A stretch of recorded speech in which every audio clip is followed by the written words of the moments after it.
Hey guys, DB Right here, coming at you from apparently the realm of darkness.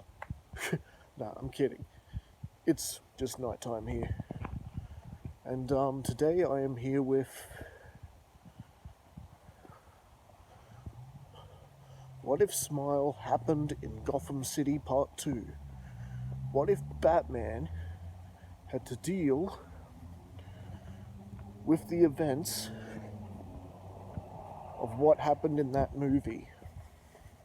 Now, where we last left off, there were quite a bit of deaths already, including the exact same character from the first Smile movie who dies at the start, except she ended up dying in front of Dr. Hugo Strange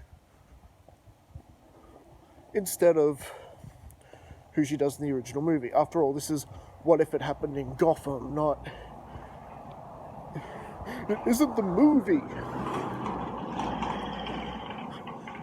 And so, essentially with that, there's no way of telling who has seen it since. Now, since these people were apparently killing themselves with disturbing smiles on their face, Batman suspected this may have been the work of the Joker. One of his schemes, maybe a new laughing gas chemical. However, as far as they know, he's been like a lot locked up in Arkham Asylum since, which, funny enough, is the scene of Hugo Strange's death, and also the first victim. However, Batman was not entirely convinced that the Joker is actually behind this. Batman even said himself in the previous part, this felt like something more evil, something out of a horror movie, something supernatural.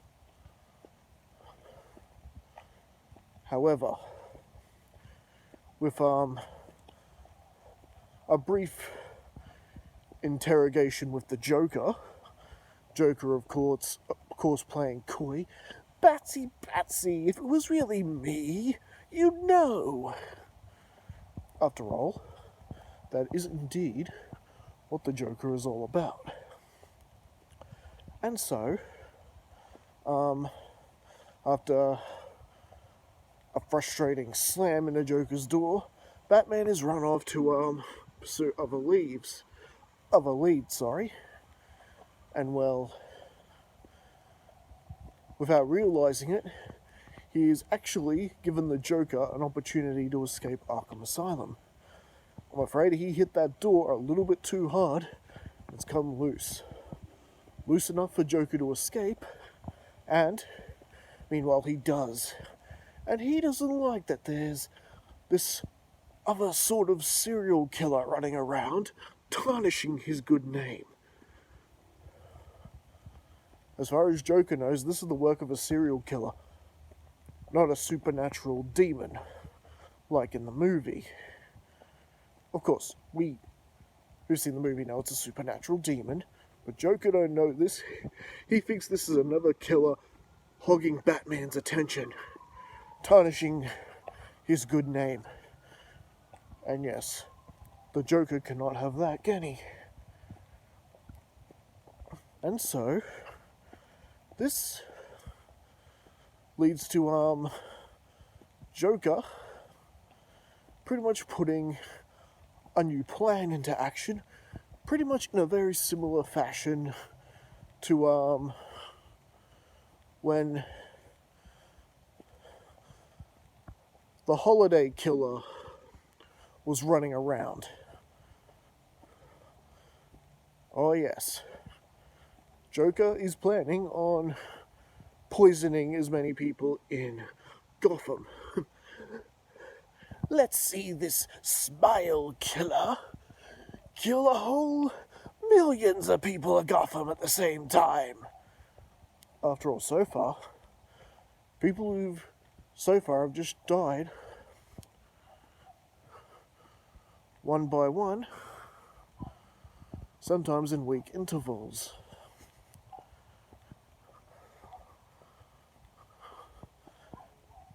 And Batman chases down another lead, and that is the Scarecrow.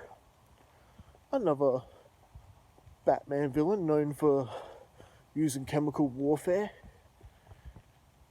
However, when he gets there, he's actually telling Batman to stay away from him. No, get back. You don't know what's happening. You don't know what's coming. Now, Dr. Jonathan Crane, aka Scarecrow, the Master of Fear, well, let's just say he was the one to see Dr. Hugo Strange die. And now, it is now time for him to go.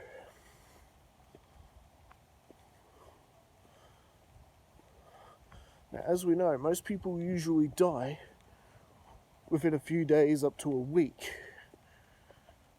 after they witness the other person die. Though I suppose it depends how strong you are upstairs. And well, we all know Scarecrow isn't that strong upstairs, so it would make sense that he would die quicker. Batman is witnessing this, and just like the victims in the movie, Jonathan Crane practically decapitates himself with his own scythe. I know, gruesome. And so, it is now Batman who has witnessed it, which means Batman is now the next target. And for a while, he is not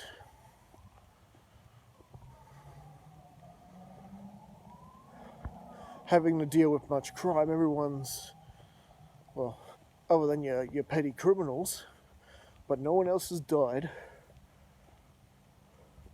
from this so-called smiling plague that's hit the city. But Batman, after the third day, yes, third day, it's taking a little bit longer to affect him, this demon, because simply that's how strong-willed the Batman is. Well, now, the smile demon is beginning to make him hallucinate. And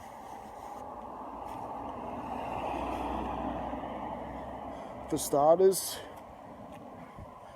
he's seeing visions of his dead parents standing in front of him, both of them with disturbing smiles and charging at him and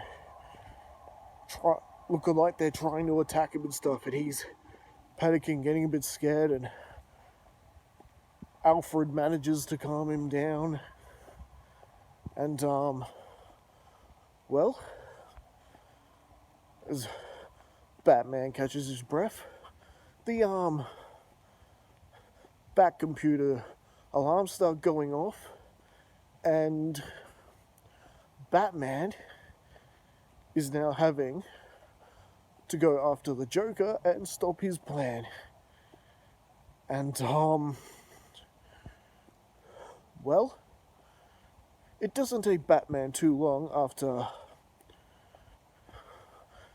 catching up to him in the Batwing, and much like how things went in the Long Halloween graphic novel, the whole airplane thing, yeah, it's the exact same plan.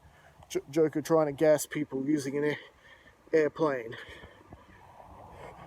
a corn duster airplane. And so with that pretty much ending the same way, Joker is recaptured. However, Batman doesn't take him back to Arkham. No. He locks him in a cage. And for the next day or so, Batman is investigating further into these mysterious deaths.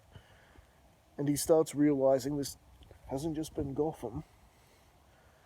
It's happened in other states, even other parts of the world. This has happened. And, well, Batman is now really beginning to suspect for sure we're dealing with some sort of supernatural entity here. And, well,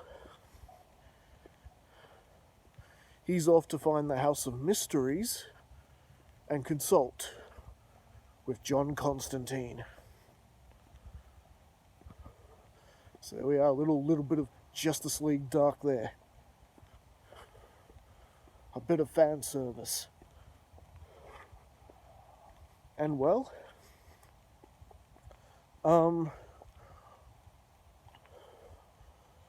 before he heads out, he turns around to find Joker is out of the Batcave cage and having a bit of a fight with Batman. But as he looks at the cage, the Joker's still sitting there. It is the entity, of course, playing more mind games with Batman. You think you're the first to enter my head? You think I'm intimidated of you? Why don't you just show yourself? And, well, it, disappears again, and Batman takes his leave on his way to track down John Constantine, find out exactly what this thing is that he's dealing with.